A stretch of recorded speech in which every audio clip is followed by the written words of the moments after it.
Hey guys, how's it going? Hope you're doing well. My name is Crown, and today I'm going to read you some very interesting stories that I hope that you're gonna love. And now, without further ado, let's go!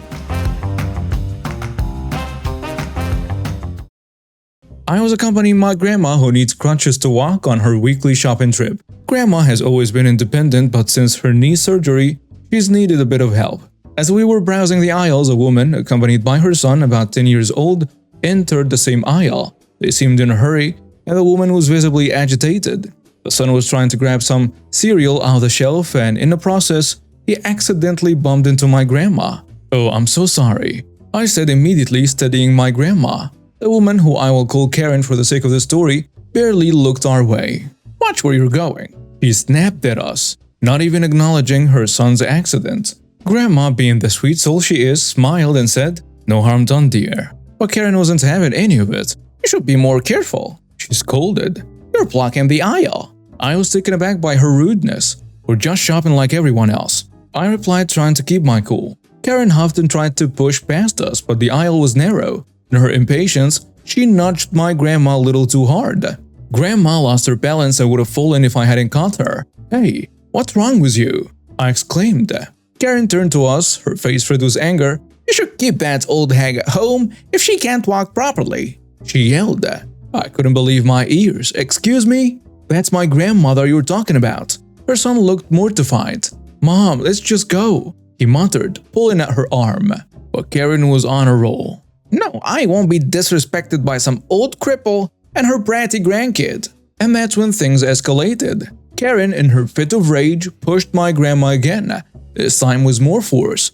Grandma stumbled and would have hit the ground if it weren't for a nearby shopper who rushed to help. The commotion caught the attention of the store manager and several other shoppers. "What's going on here?" the manager asked, rushing over. Karen, realizing she had an audience, played the victim. "This woman and her granddaughter assaulted me and my son." I was dumbfounded. "That's not true. She pushed my grandma." Thankfully, the shopper who helped my grandma spoke up. "I saw everything. This lady," pointing at Karen, "pushed the elderly woman." The manager called for security and a couple of other shoppers came forward, confirming our version of events. Karen's face turned pale, realizing her lie wasn't going to fly. Security arrived, and after a brief conversation with the manager and witnesses, they called the police. Karen tried to protest, but it was no use. The evidence was against her. As the police arrived and handcuffed Karen, her son burst into tears. "I'm sorry," he sobbed to us. "She's always like this." I felt bad for the kid. It wasn't his fault his mother was so disrespectful. Grandma patted the boy's head. "It's alright, dear. You did nothing wrong." Karen was taken away by the police, still shouting about how she was being wronged. The store manager apologized to us and offered to cover our groceries as a gesture of goodwill. So, I'm a 21-year-old German dude, so please excuse my English, who visited the USA a few months ago for a road trip. When me and my best friend reached Nevada, we wanted to go to Las Vegas. So we did. As we arrived, we went to the casinos. Just as a background information, I'm about 6 foot, 202 pounds with wide shoulders, and I decided to wear black shoes, black jeans, and a black nice shirt even at 37 degrees, while my friend looked like a typical tourist. So as we walked through the countless casinos, my friend told me that he needed to go to the toilet. So I waited for him. I was standing next to a pillar and let my eyes look over this breathtaking view of endless blinking lights in all colors. Then suddenly I felt a tap tap tap on my shoulder from behind, and there was this lady, and she already had that look of fury on her face. So I asked her, slightly irritated, "Yeah, can I help you?" But she already started yelling. "Finally, you security guards can't keep hiding." And I was just like, "Excuse me? I'm a tourist. I'm not from the security department." In that moment, she tried to grab my wrist and was trying to pull me with her. While she was still yelling some words I won't say here. I was scared and didn't know what to do except keep trying to tell her that I'm a tourist. I even started talking German to prove it, but that didn't bother her at all. Luckily, my best friend saw me seconds before I was pulled behind a corner and was searching for help. At this point, the lady just cursed at me and called me dumb and unprofessional. I'm a big guy, but never been in any situation like that. About a minute later, my friend came with a real security guard. The guard was big, I mean really big, like you would see in cartoons. So he pulled me aside away from that lady and whispered to me, "You can go. I'll handle that." Until today I still don't know if he was thinking that I work there or not, but at least he freed me from her. In the end, the guard spoke loudly that I will get my punishment later before vanishing with the lady, who was still yelling in a crowd of people. So did my friend and I. We went faster to another location. After I explained the story to him, he couldn't stop laughing in disbelief. I guess he laughed because he knew how less this job would fit me. I won't say Americans are crazy, but there are more crazy people than at home. I have a story that started before the COVID pandemic and just concluded a while back. I'm a typical simple guy who just likes relaxing. I was born with the proverbial silver spoon in my mouth. I'm the black sheep of my family and middle child to boot. Double whammy. But I at least have a little brains and some luck, which I kind of use on a day-to-day basis. Due to my parents' connections, I managed to get into lucrative schools in my country. Did my military service. I was promoted upward to captain and later on was shipped off to college out of the country. I have never been too close with many people apart from my circle of friends, and I prefer it that way. After my college, I was employed in government, you guessed it, family connections, and after a few years was able to use my name to get ahead and meet people who helped me set up several businesses in my area. A coastal city where this story happens. The money I used was generally allowances, small inheritance from my late grandma, some investments, a fund that was started when I was a baby and money gifted to me by family. Basically an attempt not to leave me broke enough to embarrass them, even though I'm a simple low-maintenance fella. My businesses are booming since the coastal area we live in attracts a lot of tourists, local and international, and of course some locals who wish to mingle with the tourists to get green cards, pen pals, spouses and such. Typical coastal city, I guess. The incident. As a proprietor of my business, I have most if not all my staff on salary, since it's the best way for them to gain benefits and is easier for me as a business owner tax-wise. Tipping is more of a gift typically since we don't have a tipping culture. And I have my staff on comprehensive medical insurance which has additional dental and optical on top of the national governmental health care medical scheme. Our government hospitals provide all the services free, but wait times for elective surgeries are exhausting. We also have a mandatory legal requirement to provide employees with retirement benefit savings, minimum of 21 working days leave. I give 30, and my businesses offer paid overtime, unhindered medical leave for surgery and serious conditions which can be extended as well as allowances to seek treatment such as chemo or dialysis. One of my female employees, an older lady who's brilliant and had moved up the ranks to manager and was adored by all, was booked for a hysterectomy since, as she told me, she was at risk of cervical cancer as her mother had passed from it a few years back, and since she already had 4 kids, it was the most logical step. She did her due diligence and found a private hospital which was in our system where she could have the procedure done. On the planned date, she applied for leave days, which we obviously rejected since this fell under the scope of medical leave. She went on to have the procedure successfully and had a quick recovery time. The bill was to be catered for by the company insurance, and we had made sure to get all the necessary pre-authorizations. A few months later, she came to work looking distraught, and in all honesty, we thought that she had been told that she had gotten cancer since she had asked for a day off to go for review and tests, but what happened was much worse. She had been given a bill by the hospital since the insurance had refused to pay for it, citing that it was not in the scope of cover. We were livid since we made sure everything was in the effing order. I sent my accounts manager to go have a talk with the insurance people as we tried to calm her down. The manager came back super angry and told me that basically after showing them the evidence, the insurance people just told him to buzz off.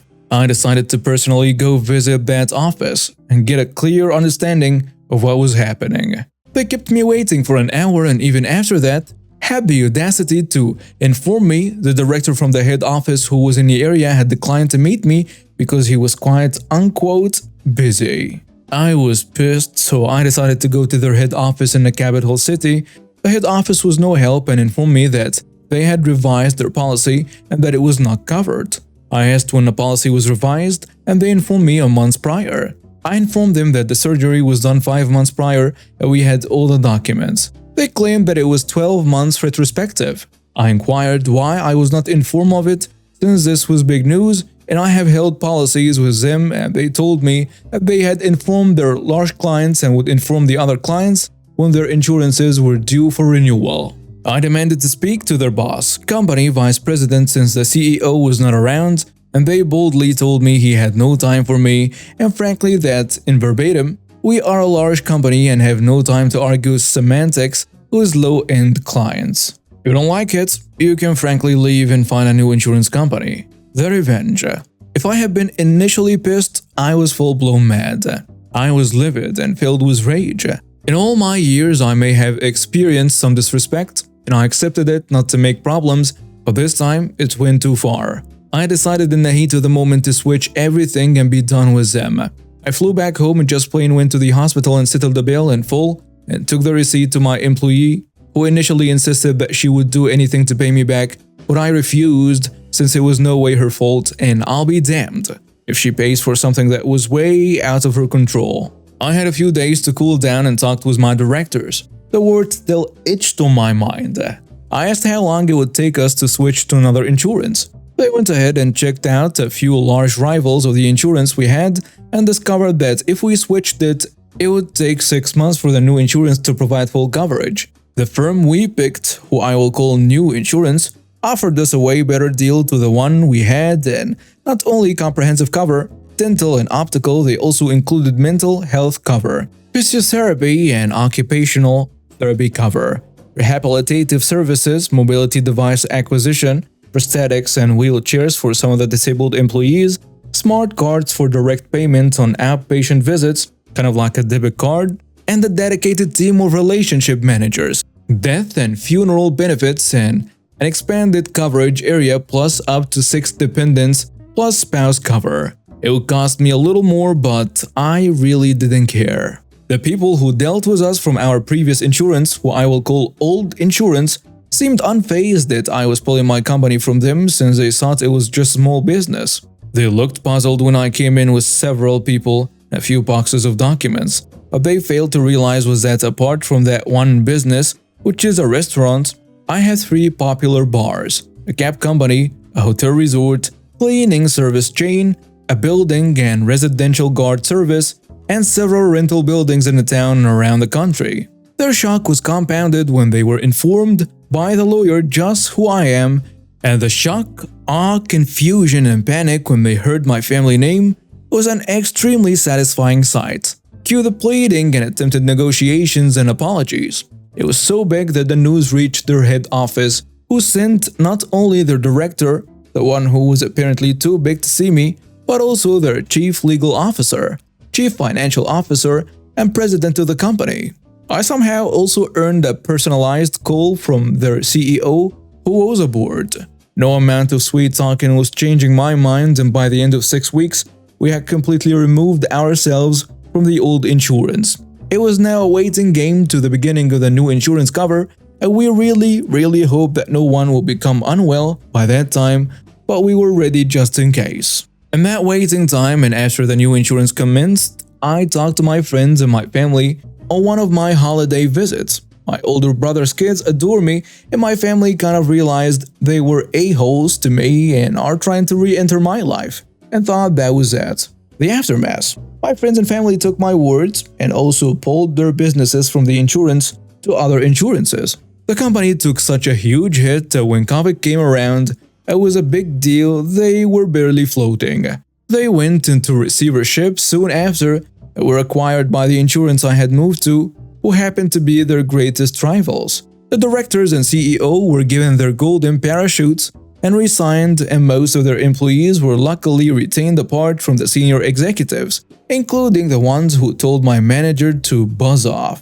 In a cruel twist of irony, the building they were operating on in our town was sold, and if you guessed I purchased it, you would be absolutely correct. I decided to remodel the inside and turn it to a business rental space. All in all, it was a bit of a sweet payback, wherever they are. I hope those disrespectful guys learned that everyone is human They are not above anyone, and remember that karma is a cold and heartless witch.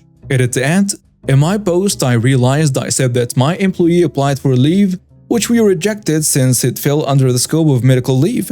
What I meant was I rejected her request for normal leave days since I wanted her to utilize the unhindered medical leave days since I did not know how long recovery would take and I wanted her to keep earning her salary even as she rested. This happened over 15 years ago. I had just gone off work at a place where we wore dark green shirts and black slacks as a uniform, and I walked into a video rental place where they wore dark blue shirts and black slacks as a uniform. I hadn't changed my clothes, so it was an easy mistake to make. As I was walking through the store, a random lady asked me where she could find something. Being familiar with the store, I told her where she could find it and I went on my way. A few moments later, another woman asked for help, and I helped her. Right after that, another person asked for help, and I helped them. In less than 10 minutes, I helped out 12 people find what they were looking for, and I thought nothing of it. A few minutes later, I had the movies I wanted and I got in line. As soon as I got in line, I recognized the person in front of me as one of the people I had helped. I said hi and had to explain that I didn't work there when they offered to let me go in front of them. Word quickly passed to the front of the line that the helpful employee was at the back of the line and claiming that he didn't work there. The kind lady at the front of the line was the first person that I had helped that evening, and she had known that I didn't work there and was only asking a stranger for help. After a very brief argument during which I refused to move up in line, it was understood that I was just a random gentleman that was very helpful and polite. It never occurred to me that the majority of the people I was helping thought I worked there until that moment. When I got to the front of the line, the first random lady that had asked me for help was still there. She was kinda waiting off to the side, and when the clerk told me what my total was, this sweet, polite random lady stepped forward and insisted on paying for my rental movies. I declined her kind offer and told her to just pay it forward someday.